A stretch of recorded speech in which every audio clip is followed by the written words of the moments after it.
Color Studies. Written by Panacea. Read by Michelle of UAs-Art. When Kyle's 7 years old, he goes to an art museum. Not by his own choice. Hardly did he ever get the liberty of choice so early in his childhood after all. But instead it was his mother's decision, an addition to her repertoire of activities for her mother's Sunday trip out to the city. Gray statues of people long dead, and paintings morphing shades of gray into more prominent grays. That's all they were, dull and lifeless works of art, as if the painters were trying to make their art uninteresting. It's something Kyle never understood about the world, how everyone seems to have such a fascination with gray-tinted hues. Maybe it was an adult thing, but he sure didn't understand it.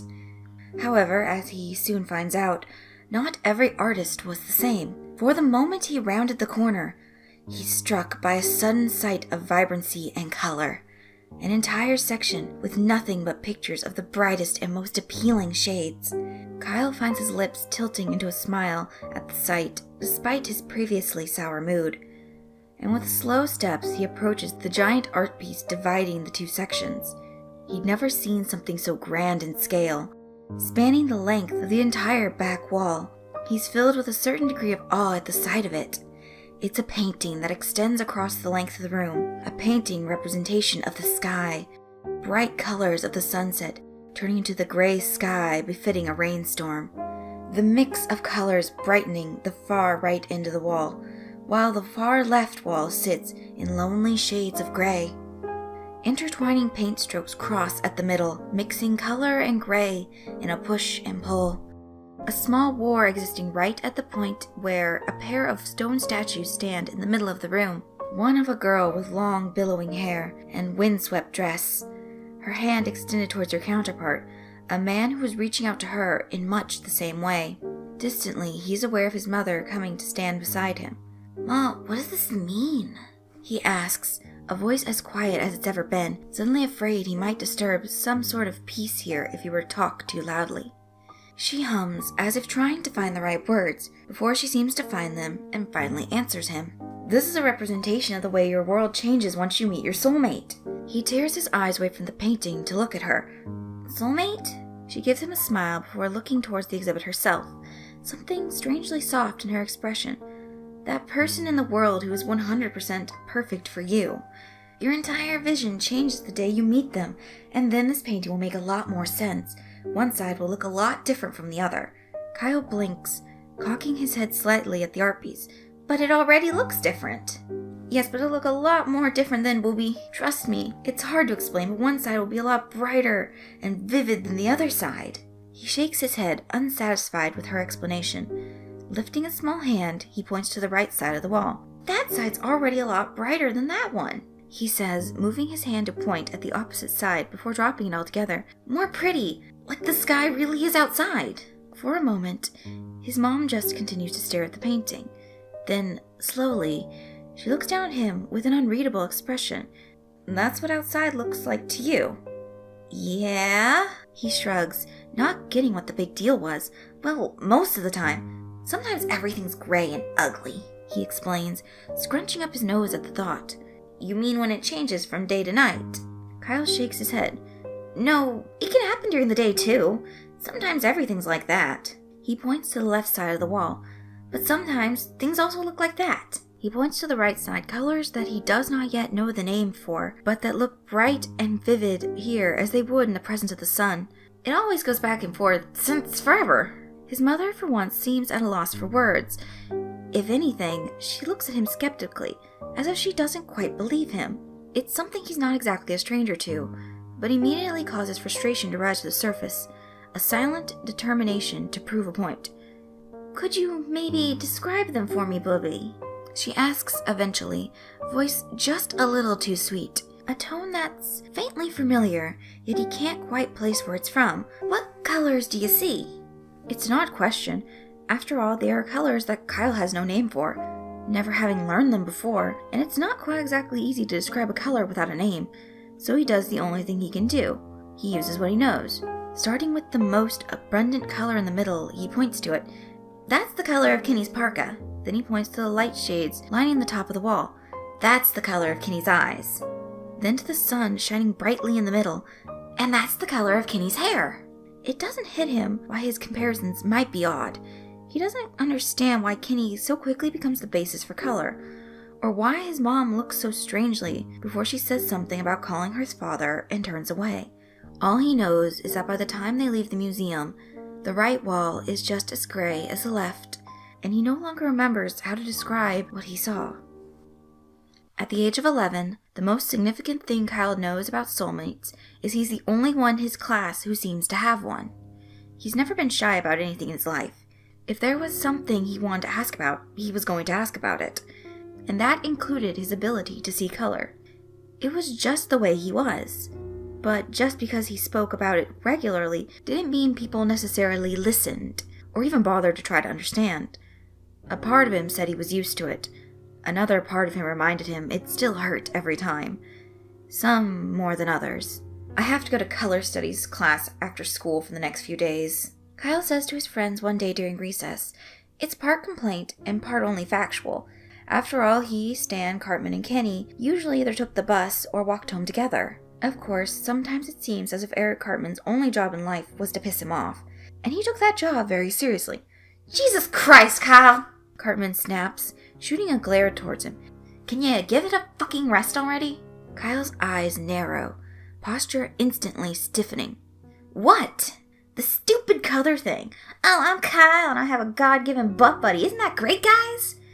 He rolls his eyes. We all know you're just doing this for attention or whatever. It's getting fucking old.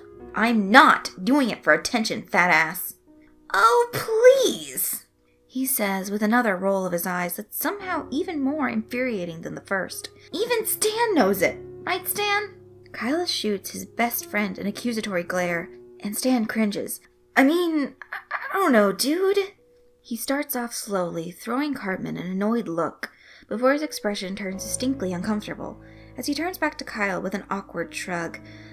I asked my mom, and she said most people don't meet their soulmates until they're a lot older, and you can't exactly turn it off, you know? Kyle did know. The only way a person was able to lose their color vision was if their soulmate died. But the fact Kyle regularly lost it at all was information he only trusted to Stan, and hearing it thrown back at him in this way, however vague he might have kept it, was kind of like a slap to the face. You think I'm lying, Kyle says as fact, hurt breaking through his tone. I'm just saying maybe you're just seeing what you want to. Believe me, I get it. I don't see color yet, even though I'm with Wendy, so whatever. With a single word, Kyle turns and stalks away. Aw, come on, dude! Stan calls after him, but he doesn't turn back around. Just keeps on walking. He ends up at the bleachers. Some of the girls are higher up, talking and laughing about one thing or another. But he ignores them and takes a seat down at the bottom. A part of him wants to go back and yell and throw a fit, but he knows that's exactly what Cartman would want. And he really doesn't have the energy this time around, because it wasn't just Cartman this time. It was Stan. It was bad enough that even his own parents don't believe him half the time. There was no doctor that could say what was wrong with him, and the internet offered no answers, which left them with a son who could sometimes see color, and other times could only distinguish between gray and grayer. It was an inconsistency they sometimes blamed on simple convenience, no matter how many times Kyle tried to defend himself. But that's just how his parents were. He would have at least thought his best friend would have his back on this. His thoughts were interrupted by the soft sound of footsteps coming towards him. He lifts his head, half expecting to see Stan, only to instead be greeted with the sight of Kenny. He blinks, a little surprised. He and Kenny had never been exceptionally close, at least not enough to warrant private words of comfort when the other was in a particularly bad mood. Still, his presence wasn't unwelcome, and Kenny wordlessly sits beside him on the bleachers. There are several beats of silence, Kenny not outright saying anything, and Kyle can't help but appreciate the company. A quiet that's decidedly broken by Kyle when he at last heaves out a heavy sigh. Having a soulmate is fucking stupid, he says aloud, tone several shades of bitter. What's so great about it anyway? Kenny gives a small shrug. I don't know, he answers, but don't you think it's kind of cool to know there's someone out there who's meant for you? Kyle looks at him in surprise. He honestly hadn't really ever been expecting Kenny to answer, his question having been more theoretical. There's something bright and honest in Kenny's expression, And even though the folds of his parka muffle his voice, there's something about the way he talks that gives meaning to every word. Makes it feel as if Kyle was just hearing the sentiment for the first time, despite the fact he's been telling himself that very same thing for years. Don't let it get to you, Kenny continues when Kyle just continues to stare. They're only jealous. The world's a lot more kick-ass when you can see it in color. Kyle blinks. Much like before, there's a way in which he says the words that makes them carry so much more weight. And it's with those few words that Kyle comes to the startling and world-altering realization. How could he have been so blind? You can see color too. Kenny nods, lips hidden, with the brightness of his eyes telling Kyle everything he needs to know. Why didn't you ever tell me? He shrugs. I didn't think it mattered. Of course it matters. We could have... Yet Kyle finds himself trailing off, looking down his lap with a frown, because he doesn't really have an argument here. Kenny had no obligation to tell him anything. They were friends, but they weren't best friends. Not like he and Stan were. He was just Kenny. He'd always been a bit quiet, a bit secretive, and, well, Kyle had never exactly done anything to try to fix that. So why did it bother him so much all of a sudden? Kenny bumps his shoulder against his, successfully jarring him from his thoughts. Looking up from his lap, Kyle meets his eyes. Sorry, Kenny tells him, as if he had anything to apologize for. For a moment, Kyle fumbles for a response, still unsure as to what he was feeling. Finally, he settles on the single thing that seems most important. Be more honest with me from now on? And to his surprise, Kenny nods. Not a question to be found, just a silent tilt of his head and a sunny look that spoke volumes. And about color class studies, Kyle adds, a bit nervous for a reason he can't quite discern. Do you also have to go to that? Kenny nods again. Good. Kyle says, releasing a breath he hadn't known he'd been holding. So can we walk home together? Kenny's eyes instantly light up. A bright and vivid blue, clear as the sky above. Sure thing, dude. And Kyle can't help but smile. When Kyle is 15, his life is marked by what some might call a slight obsession with his soulmate. Or at least that's how it's said in theory. In truth, if asked, Kyle would claim the true fixation was entirely on the pursuit of knowledge, of solving the biggest puzzle of this life that had been tossing him between color and grayscale for as long as he could remember. If he'd even just had a soulmate, seen the world in color every day, he'd have an easier time accepting it. But this was the consistent back and forth that was driving him insane. That was telling him he needed some answers before he could stop humoring the possibility that there might be none. Of course he doesn't say the one additional thing that he keeps tucked close to his heart. It's a spark of something, of want, of hope. The possibility that kept him up many nights thinking, dreaming of what could also be in reach, yet could also not be. Blue eyes bright as the sky, hair as golden as the sun, the consistent presence of an orange parka in the corner of his vision, his own personal sunrise. Maybe it was weird to think of one of his best friends as being beautiful, but it seemed something undeniable, something he couldn't quite ignore. Kenny was bright, vibrant, the world brightened whenever he laughed, and his smile never failed to give Kyle a warm, fluttery feeling in his chest. He might have never really thought about what having a soulmate meant, besides the switch in vision, but one day he looked in Kenny and thought, maybe, and he hadn't been able to get that thought out of his head since. Of course he already knew that Kenny saw in color, but getting a true confirmation would mean breaching the one topic he never wanted to tell anyone. The topic that only his parents and Stan knew, and the topic that said that some part of his color vision was broken, stuck in a non-consistent back and forth that was every bit as unpredictable as it had been in his early childhood.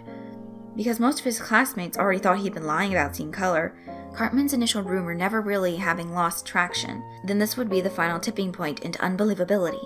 Even his mom had difficulty believing in him, as much as she tried to hide it. Switching back and forth between color and grayscale wasn't something that happened, and it's not like he could exactly prove it. Besides, he's gotten far too used to people not believing him, even when he argued with facts and clear logic. So why should he believe that anyone would believe him on nothing but faith? Yet, Kenny was different. Kenny had always been different. If anyone was going to believe him on nothing but faith, it would be Kenny. Then maybe, just maybe, Kenny would know exactly what he was talking about. Maybe you're the only one in the world that was meant for me. It was almost too much to hope, but it's a possibility. It's the one small hope that brings Kyle to Kenny's doorstep one insubstantial Saturday morning. It's his mom who answers, taking one look at him and offering a smile and a gesture. Kenny's in his room. A nod and an unspoken question. Is this the day that everything changes? One way or another, he'd finally get his answer. To put an end to his endless wishing. If that's all it really was, a wish. When he gets to Kenny's room, he's greeted by the sight of him laying across his bed while scribbling something in a notebook. He looks up as Kyle enters, his lips instantly curving into his signature lopsided grin. Something twists in Kyle's gut. Hey, Kai! He shuts the notebook and sits up on his bed. What's up? It was really unfair how radiant Kenny McCormick could be, even without trying. He'd stopped wearing his hood up quite a few years now, and yet Kyle still couldn't get accustomed to seeing his unobstructed face. Eyes weren't supposed to be that bright and blue. Blonde hair wasn't supposed to shine in golden hues under the sunlight that crept through the window. Add all that to an unpredictable personality that flowed into his own tempo. It was safe to say Kyle was doomed from the start. And that's why Kenny was the only one for him. Why he had to be. I need to ask you something? Kyle finally manages, somehow making a statement come out as more of a question. Damn it. Yeah? Kenny tilts his head at him, peering to him to look more closely. Are you okay? Is something wrong? Kyle shakes his head, though he knows the smile he offers in reply is shaky at best. It's nothing like that. Don't worry. But if Kenny notices his uneasiness, he doesn't mention it.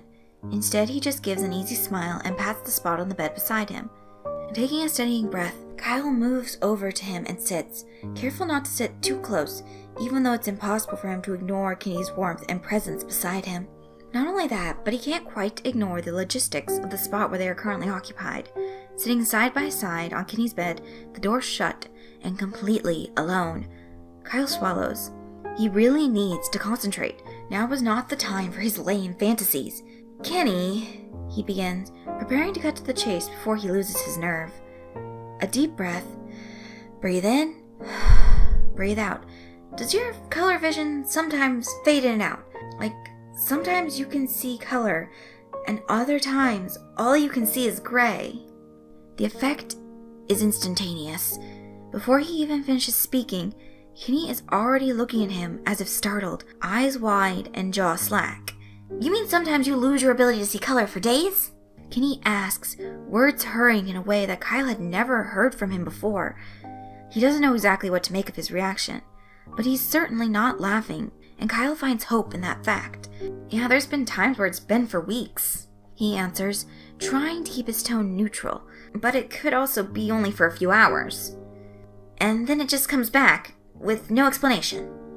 Yeah, Kyle says, unable to keep himself from matching a bit of Kenny's sudden energy. Could this be it? Could this really be it? Does that happen to you too? Kenny shakes his head. Kyle's heart instantly drops. No, I always see in color. Kenny tells him, I have for as long as I can remember, just like you have. But Kyle is hardly even listening. Kenny's vision isn't like his. It's all he could focus on. He'd been wrong, caught up on a wish, on a hope that had always been too much to ask. If Kenny didn't share his weird, broken vision, that left far too many unanswered questions. A mystery unsolved. There had to be an answer. Kyle just thought that Kenny might be the one to solve it for him. He wanted him to be. God, how he wanted! Of course, in this very moment, had Kyle been a bit more present, maybe he could have seen the sudden brightness in Kenny's eyes, the newborn hope, the eagerness, the expectation. A look that suggested that everything he'd been too hesitant to even dare to dream was suddenly clear to him in bright black and white letters, everything he could ever wanted. Instead, Kyle had been distracted by soul-crushing disappointment. Kenny had a soulmate. Kenny had a soulmate, and it wasn't him. By the time Kyle's 17, he knows two things for certain. The first is that he's no closer to finding his soulmate than he was when he was a stupid kid. The second is that his feelings for Kenny McCormick never really went away, not as much as he might have tried to move past them.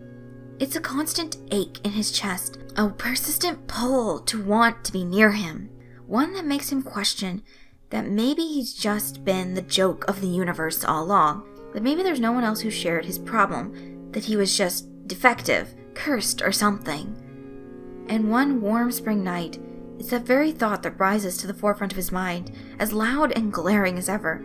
It wasn't supposed to be like this. walking home from Stan's house with Kenny beside him, wondering how bad it would be if he were to take the hand that kept frustratingly brushing against his, wondering if Kenny was trying to drive him insane, what with the way he'd spent half the evening practically pressed against his side as all three of them sat on the couch playing video games, or if Kenny was trying to mess with him, if he'd somehow figured out this dumb pining crush he'd had on him for years now. But that wasn't something Kenny could do. Kenny had always been flirty. It was just how he was. He probably wasn't even aware he was doing it. Not in the way Kyle was. "Hey," Kenny says, knocking his shoulder against his and stirring him from his thoughts. Kyle could feel his warmth even through the fabric of their winter coats, and he wants to draw him in so badly it hurts. "Are you okay?" "No." "Yeah, why do you ask?" "You've been acting weird," he says, cocking his head. "You didn't even get into a single argument tonight. I think Cartman got so bored he fucking left." Kyle blinks. Had he really been that out of it? "I've been doing a lot of thinking," he says carefully, aiming for nonchalant with a shrug, yet in the next moment he blows out a breath of air and can't help but hang his head a little. He needed to talk to someone before he combusted, and Kenny was the only one he could trust with this stuff, not so platonic feelings aside. Maybe I'm just the joke of the universe, you know? Like, it'd be at least nice to know that there was someone in the world meant for me, and not just left with the probability that there really isn't, and that I'll probably die alone. Kenny gives him a knowing look. The soulmate thing again. It's just so frustrating. He groans, kicking out a snow pile with a shoe.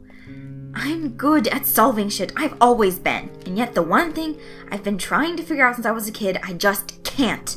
Maybe I should just give up. Well, is that what you want to do?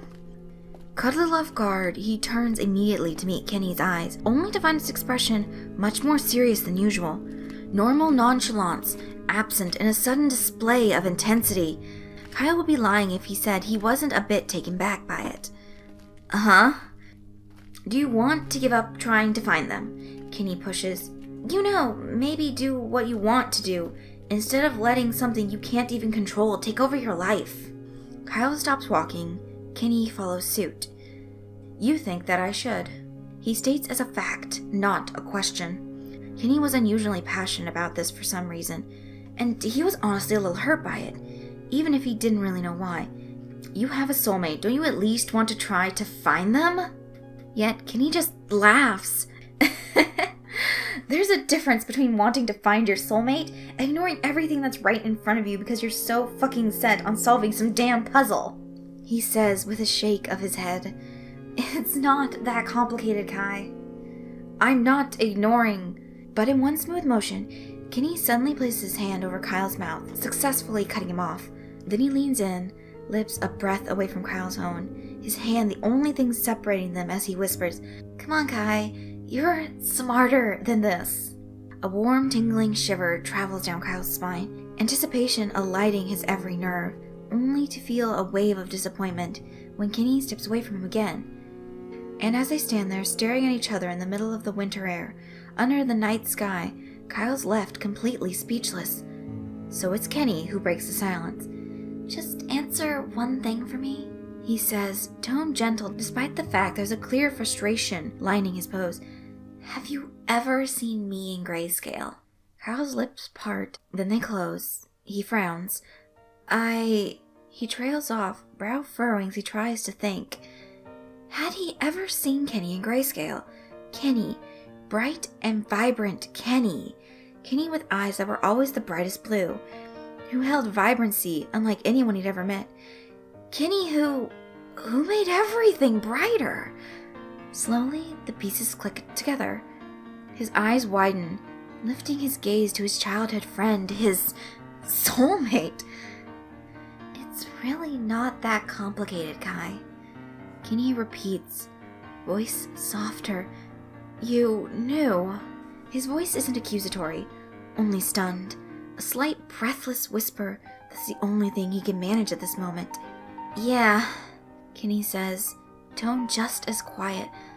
I have for a while. But you said you saw color all the time. If you're, then why?